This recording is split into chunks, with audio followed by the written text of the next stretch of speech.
किसान अड़े संकट है बड़े। नमस्कार, आपके साथ मैं हूं लावनी विनीत। आप देख रहे हैं जवाब तो चाहिए। बिल्कुल संकट बड़ा ही होने वाला है, क्योंकि जिस तरह से किसानों ने अपने आंदोलन को रफ्तार दे दी है वो सरकार के लिए मुसीबत पैदा कर रहा है। लगातार सरकार की कोशिश है, मान मनोवल का दौर जारी है, अपील जारी है, संवाद बैठाने की, सामंजस्य बैठाने की कोशिशें की जा रही है, लेकिन किसान कृषि बिल रद्द होने से कम पर कुछ भी मानने को तैयार नहीं है। इन सब के बीच 14 तारीख संकट बड़े हम इसलिए कह रहे हैं, 14 तारीख सोमवार का दिन बहुत खास होने वाला है। पहले ही किसान संगठनों की तरफ से कह दिया गया था कि अगर मांगे नहीं मानी जाती है तो 14 तारीख का दिन आंदोलन को रफ्तार देने का दिन होगा। दिल्ली जयपुर हाईवे को जाम करने के लिए किसानों ने कूच कर दिया है। हरियाणा, पंजाब, राजस्थान से किसान लगातार दिल्ली की तरफ कूच कर रहे हैं। वहीं इन सब के बीच एक अच्छी खबर उस वक्त आती है जब उत्तर प्रदेश के किसानों ने किसान संगठनों ने सीधे तौर पर सरकार की बात मानते हुए आंदोलन खत्म कर दिया। दिल्ली नोएडा बॉर्डर खोल दिया गया है। इधर उत्तराखंड के किसानों ने भी कृषि मंत्री से मुलाकात करने के बाद समर्थन को दे दिया है। सरकार को कह दिया गया है कि वो अपना आंदोलन जल्द से जल्द समाप्त कर देंगे। लेकिन जो लोग आंदोलन समाप्त नहीं कर रहे हैं वो किस तरह से बड़ा संकट बन रहे हैं सरकार के लिए। सरकार अब अपीलों के दौर से आगे बढ़कर क्या कुछ करेगी, इसी पर आज बड़ी चर्चा होगी कुछ खास मेहमानों के साथ। लेकिन बीते 24 घंटों में क्या हुआ और अगले 24 घंटों में क्या होने वाला है, किस तरह से किसानों का ये जो आंदोलन है वो सरकार के गले की फांस बनने वाला है, आइए सबसे पहले इस शॉर्ट रिपोर्ट में देखते हैं और फिर चर्चा की शुरुआत करेंगे।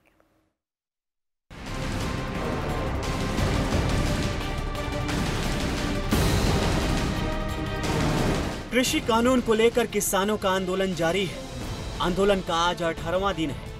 बड़ी संख्या में किसान दिल्ली की सीमाओं पर डटे हुए हैं। राजस्थान के किसान भी दिल्ली पहुंच रहे हैं, जिन्हें रोकने के लिए हरियाणा बॉर्डर पर भारी सुरक्षा बल तैनात किया गया है। कृषि कानून को लेकर अभी तक सरकार से सुलह की हर कोशिश नाकाम रही है। इस बीच केंद्रीय गृह मंत्री अमित शाह ने पंजाब बीजेपी के नेताओं के साथ बैठक की। किसानों के आंदोलन को लेकर कृषि मंत्री नरेंद्र सिंह तोमर और गृह मंत्री अमित शाह लगातार किसान नेताओं और संबंधित अधिकारियों से संवाद कर सामंजस्य बैठाने की कोशिश कर रहे हैं। इन सब के बीच किसानों को मोहरा बनाकर अपनी सियासत चमकाने वाली कांग्रेस के साथ साथ तमाम विपक्षी पार्टियां सरकार पर हमला बोल रही हैं। 18-19 दिन से किसान बैठे हुए और जो वार्ता होती है उसमें सरकार ने एक बिल्कुल अड़ियल रुख अपना लिया कि इससे नीचे हम नहीं झुकेंगे। किसान कहता है कि भाई आप इस चीज़ की गारंटी हमें करिए और उसको कानून में एमएसपी का प्रावधान डालिए। इसको दोबारा बिल लाकर उसमें कानून में एमएसपी का प्रावधान डाल दीजिए। इतना सुलझ ही नहीं पाएगा, क्योंकि जिनके लिए कानून बना वो जब देश के किसान कह रहे हैं कि कानून हमारे लिए अच्छा नहीं है, तो हमारी आज तक ये समझ में नहीं आया कि गवर्नमेंट हठधर्मी क्यों किए हुए है। जिनके लिए आप कहते हैं कानून बनाया है वो कह रहे हैं कि हमारे हितों के खिलाफ हमें बर्बाद कर देने वाला है। गवर्नमेंट को इन सबको विड्रॉ कर लेना चाहिए। उधर सरकार कृषि कानून के एक एक ब्यौरे को समझाने के लिए देशव्यापी मुहिम चलाने जा रही है, जिसको लेकर कानून मंत्री रविशंकर प्रसाद ने साफ साफ कहा है कि ये कानून किसानों के हित में है। ये हमारा राष्ट्रीय कार्यक्रम है। हम पूरे देश में हवा बनाएंगे कि इस कानून के बारे में सही से समझाएंगे। ये कानून किसानों के हित में है, जैसा कि माननीय अध्यक्ष जी ने बताया विस्तार से और उन्होंने मीटिंग में बताया। नरेंद्र मोदी जी की सरकार किसानों और किसानी के विकास के लिए समर्पित है। 1 लाख करोड़ रुपया दिया है हम लोगों ने 10 करोड़ किसानों को किसान सम्मान निधि। अब सवाल यह है कि कृषि कानून को लेकर देश भर में किसान नेता जो आंदोलन के क्रांति सेंटर से संदेश देना चाह रहे हैं उसमें कितना दम है। हम ऐसा इसलिए कह रहे हैं क्योंकि दिल्ली के पड़ोसी राज्यों को अगर छोड़ दें तो बाकी अन्य राज्यों के किसान इस पूरे विषय पर सकारात्मक दिखाई दे रहे हैं। यहाँ तक कि किसान आंदोलन में कई ऐसी तस्वीरें हाल के दिनों में दिखाई दी जिनका दूर दूर तक किसानों के आंदोलन से बिल्कुल वास्ता नहीं। किसानों के बीच देश विरोधी ताकतों के चेहरे लहराए गए, खालिस्तानियों की एंट्री देखी गई। यहाँ तक कि इस पूरे आंदोलन को हाईजैक करने की कोशिश लगातार की जा रही है। तो आज का बड़ा सवाल यही कि क्या किसानों की आड़ में देश के भीतर अराजकता फैलाने की कोशिश की जा रही है। Bureau report, Sudarshan news.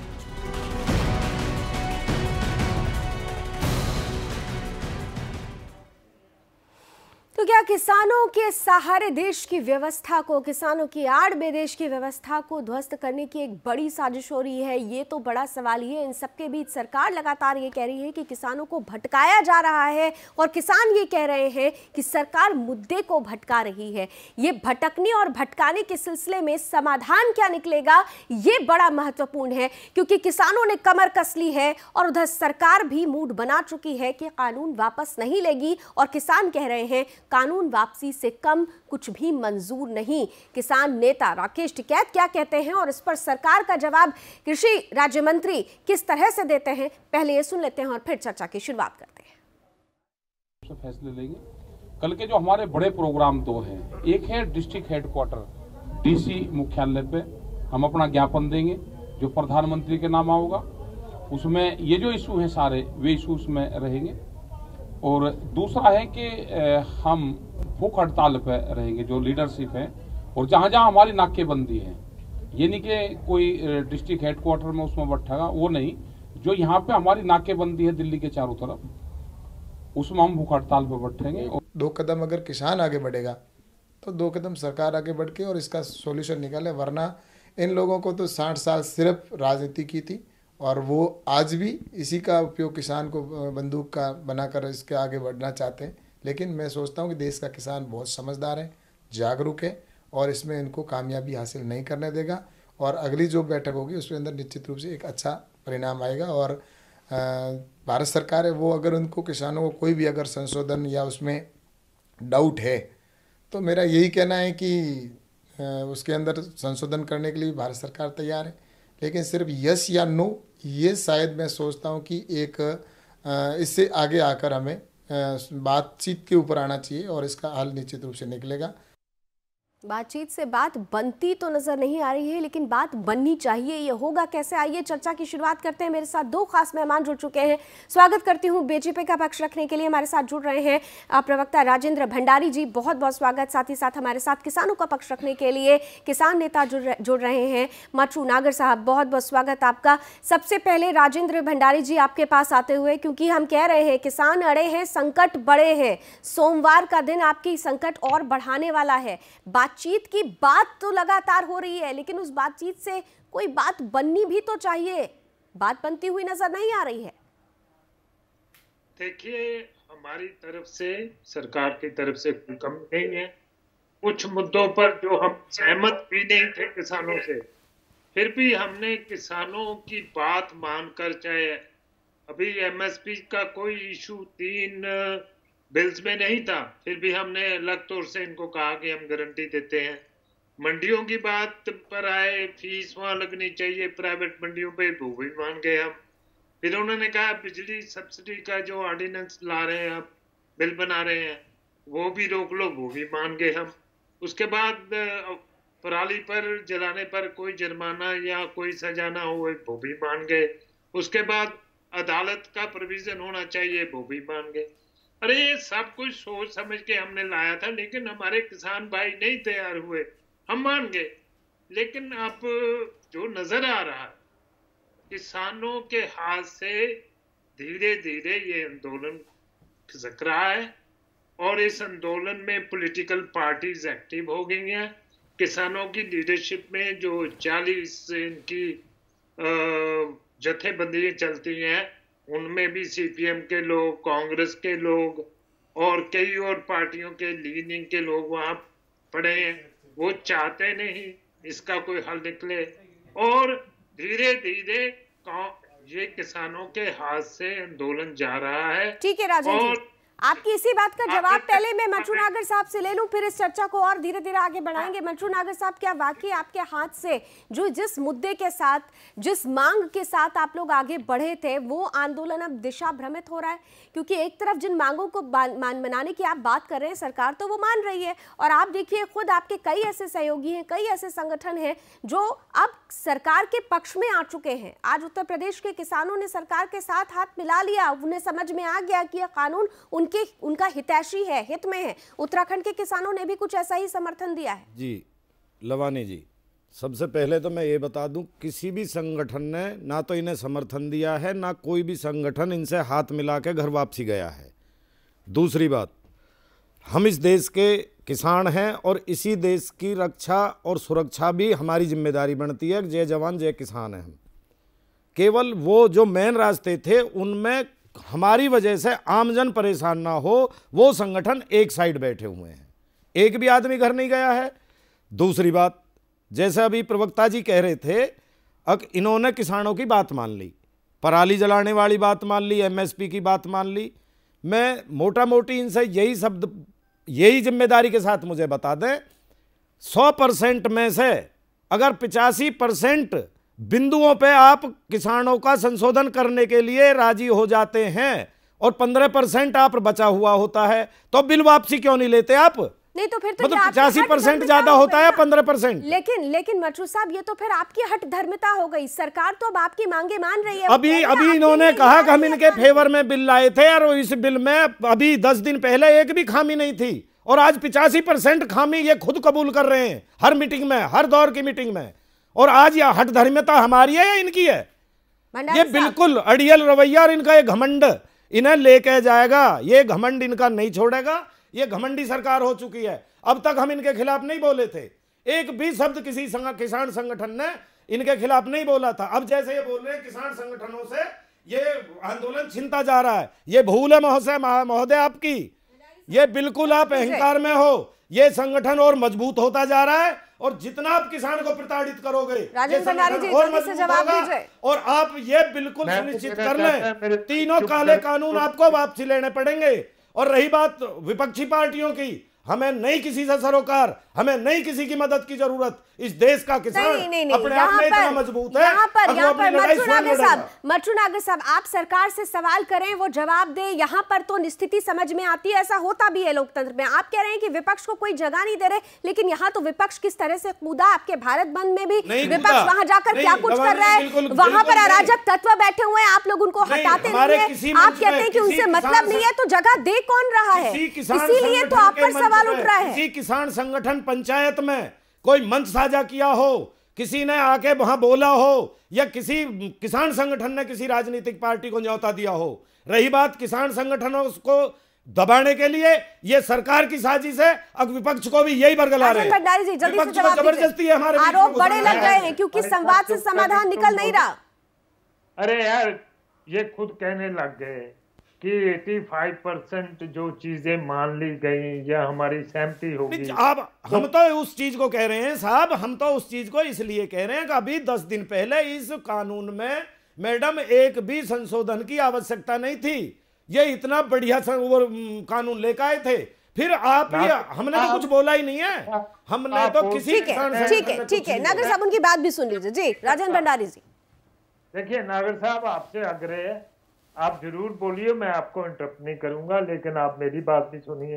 कहीं यही काम तो नहीं अंदर करते, सरकार को बोलने ही नहीं देते, अपने आप लगे रहते। देखिए नागर साहब, ऐसे है, मेरा सीट नंबर बेनती है आपसे। देखिए अभी टीवी पे रिपोर्ट पीछे से दे देते, इन्होंने खुद कहा कि ये आंदोलन इनके हाथों से खिसक रहा है। मैंने नहीं कहा, नहीं हमने कहाँ कह दिया। हम तो अब भी कह रहे हैं हमसे आंदोलन नहीं खिसक रहा, ये आप कह रहे हो, और आपके कहने से कुछ होने वाला नहीं है। किसी की ताकत नहीं है इस धरती पे किसान से किसान के आंदोलन को छीन लेगा। किसी पार्टी की ताकत नहीं है, ना किसी की भी। ये बिल्कुल नागर नहीं। साहब इस चीज को लवानी जी हम बिल्कुल नहीं। ठीक है, लेकिन नागर साहब, सरकार जो बात आपके सामने रखने की कोशिश कर रही है उसे सुनिए तो सही। जब तक संवाद कायम नहीं होगा तब तक समाधान कैसे निकलेगा? क्या आप लोग यही सोचकर आए थे कि आपको भी यहाँ पर इसी तरह 20 दिन 22 दिन आप बैठे रहेंगे, महीनों बैठे रहेंगे? आम जनता के बारे में भी आप सोचने की बात करें। आपने तो दिल्ली जयपुर हाईवे ब्लॉक कर दिया। आप तो कल से ये कह रहे हैं कि आप बड़े बड़े जितने भी एक्सप्रेस वे हैं उनको आप ब्लॉक कर देंगे। तो आप जनमानस के बारे में सोच कहाँ रहे हैं? इसीलिए आपसे सवाल पूछा जा रहा है। राजेंद्र भंडारी साहब, आप कंटिन्यू करें जल्दी से। और अभी चैनल पे वो बता रहे थे कि किसान एजिटेशन से अराजकता फैल रही है। मैं नहीं कह रहा, बीजेपी नहीं कह रही, ये मीडिया कह रहा है। इनकी स्टेज पर जो कंट्रोल करी बैठे हैं लोग, वो चॉइस से लोगों को बुलाते हैं, चाहे गाने वाले यानी हमारे सिंगर लोग हों या कोई सोशल एक्टिविटी से जुड़ा हो, जो इनको पसंद है वो बुलाते हैं। उसको नहीं बुलाना, उसको नहीं बुलाना, ऐसे तो ये चल रहे हैं। दूसरा आपने दुरुस्त कहा कि जिस ढंग से ये हाईवे रोक रहे हैं, वो कर रहे हैं, देखिए कैसे लोगों को असुविधा हो रही है। लेकिन नागर साहब, सवाल मैं आपसे भी पूछूंगी कि आप लोगों ने परिस्थिति ऐसी पैदा कर दी कि आज हालात बेकाबू हो गए। 18वां दिन है सर आज। अगर पहले दिन ही आप लोग थोड़ा सा संवेदनशीलता दिखा दिया होता आप लोगों ने, तो 18 दिनों की ये परिस्थिति पैदा ही नहीं होती। हम बड़े संकट की बात ही नहीं करते। आखिर इतने मनोबल के बाद भी अगर किसान आपकी बात नहीं मान रहे हैं तो कुछ तो मिसिंग है सर। उसका मंथन चिंतन तो होना जरूरी है। लवानी जी, एक सेकंड, भंडारी साहब आपकी बात में मैं जोड़ दूं। हम राजेंद्र जी से आप ये पूछ लो, हम बगैर डेट दिए आए थे क्या दिल्ली? अच्छा ठीक है, ठीक है, ठीक है। हम इनको 26 तारीख की डेट देकर चले थे, भंडारी साहब बोलिए, का इंतजार करके। ठीक है, ठीक है, आज हमें 18 दिन हो गए। ठीक है भंडारी साहब, उन्होंने पहले ही आपको डेट भी दे दी थी। ठीक बात है, मैं सहमत हूँ उनके साथ। लेकिन जब ये आए हैं, इनके साथ कितनी मीटिंग हो चुकी है और सरकार ने लिख के भी दे दिया। ये कहते हैं कि नहीं, प्रस्ताव तो गया आपके पास, लिखित प्रस्ताव गया नागर साहब? प्रस्ताव तो गया ना? जी नहीं, देखो बरगलाओ मत। लिखित प्रस्ताव, लिखित प्रस्ताव, क्या लिखित प्रस्ताव नहीं दिया आपके पास? कोई भी नहीं दिया, केवल अभी बातें हो रही हैं। एक कदम भी अगर ये बढ़ जाते तो स्थिति इतनी नहीं बिगड़ती। इसका क्या ये देने को कुछ भी तैयार नहीं है लिखने को। ये केवल आश्वस्त कराते हैं। हम आपसे बोल तो रहे हैं, हमारी बात पर विश्वास कीजिए, हमारी बात मानिए। बात कर लो, आश्वस्त ऐसे करवा देते हैं, लिख के करवाया है, मुंह से थोड़ी बोला है, सिर्फ लिख के दिया है आपको। राजेंद्र जी, फिर आप कंफर्म नहीं है, फिर आप कंफर्म नहीं है, फिर आप कंफर्म नहीं है। नहीं, यहाँ पे सब कुछ पास है मेरे।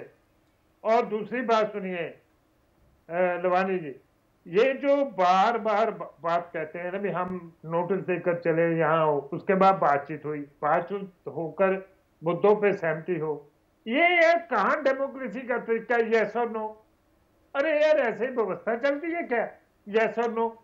यार देश में किसान है, हमारा अन्नदाता है, हम उनको जैसे ना चरण धो के पीते हैं, ऐसे सब कुछ करते हैं। मैं नहीं करता, देश की जनता करती है। लेकिन यहाँ अन्नदाता भी है, यहाँ करदाता भी है, यहाँ व्यापारी भी है, यहाँ इंडस्ट्री भी है।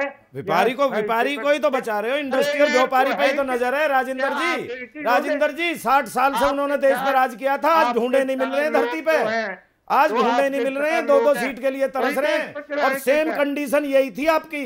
केवल यही किसान, 70% किसान देश का, जो आज आप कह रहे हो ना चमकीली हवेलियों में बैठ के हमारे लिए काला कानून बना रहे हो, ये देश का किसान ही लेके आया था आपको। और 60 साल में अगर उनको भगा सकता है तो आप तो 10 साल के ही हो। आप धन्यवादी हैं, हम आपके सामने सर झुकाते हैं। आपने जितने देश में कानून बनाए, किसान ने किसी कानून का विरोध किया राजेंद्र जी? ऐसे है, आपने नोटबंदी करी, जीएसटी लगाई, आपने जो दिया, आपने जो भी कहा, किसान कौन से कानून पर आपके खिलाफ था? किसान आपके कंधे से कंधा मिलाकर था, आपको भाई माना था और आपसे बहुत उम्मीदें थी। सरकार ने आपकी बातें मान ली? नहीं मानी। ऐसे कोरोना काल में क्या जरूरत थी तुम्हें एक काला कानून बनाने की? एक मिनट, जब देश इतनी बुरी स्थिति में था, इसे और 2 महीने पीछे बना लेते कोरोना के बाद। मर्चू नागर साहब, एक बात बताइए, सरकार बार बार आपके सामने एक संवाद के जरिए एक बात रख रही है कि यह कानून आप लोगों के लिए आया है।